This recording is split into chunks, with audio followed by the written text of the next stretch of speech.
This video is dedicated to our little boy. These are his very first pictures when we brought him home. I found him when I was working in an animal hospital. He was covered in fleas.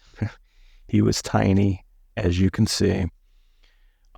We originally named him Runt because he was very small. He was approximately 6 weeks old. He was covered in fleas, and he was just a joy, though, to be around. And there was a certain light in his eyes that you could just tell he was full of life. He was full of energies. Growing up, he was surrounded by 3 female cats, our other 3 female cats. They didn't necessarily take too much to him. They didn't necessarily care too much for him. But eventually they did accept him into our group of felines. At the age of 5 years old, he passed on. He had hidden inside of him a terrible disease called feline leukemia. He got it from his mother, and it was inactive for most of his life. Something caused a trigger of some sort, maybe stress. We were moving. Something caused the feline leukemia to activate, and it tore him up. He went from being a 25-pound barn cat. In a matter of 3 months, he was down to 14 pounds.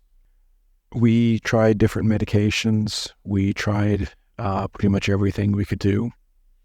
He was diagnosed on a Monday, and he passed away on a Tuesday, the next day. That day I will never forget. That morning before I went to work, I was in the bathroom, and he was just doing what he normally does in the bathroom. He was a bathroom kitty. He was just rubbing up against my legs gently and meowing ever so softly. And I gave him a little chin rub, and I'm like, little boy, we will try to fight this as much as we can. Just please hang with us. Later that day when I got home, after we fed him, I saw him upstairs, about halfway up the stairs, and I just saw him. He just looked very off, even more than normal. He was breathing, like panting. He collapsed. I rushed him quickly into his cage. We raced down the road, got him to our vet, and our vet told us that he had a very strong heartbeat still, and it was up to us on what we wanted to do. He made the choice for us, though. A few moments later, with us both just loving on him, his heart stopped, and that life that we got so much, that love that we saw in his eyes, faded forever. I can't not tell you the pain, the grief, the agony, the anguish that we had after that. And it lasted for a long time.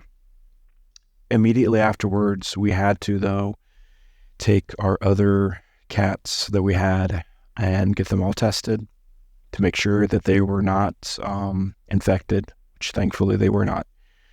But in saying all this, he is the reason on why we are such cat advocates, cat cahoos, and will fight for our cats, and created this channel and is on a mission now to help other cat parents become educated and to make the world a better place. So please, if you have a cat that's passed on, I would love in the comment section for you to talk about it as a place for remembrance. Thank you very much.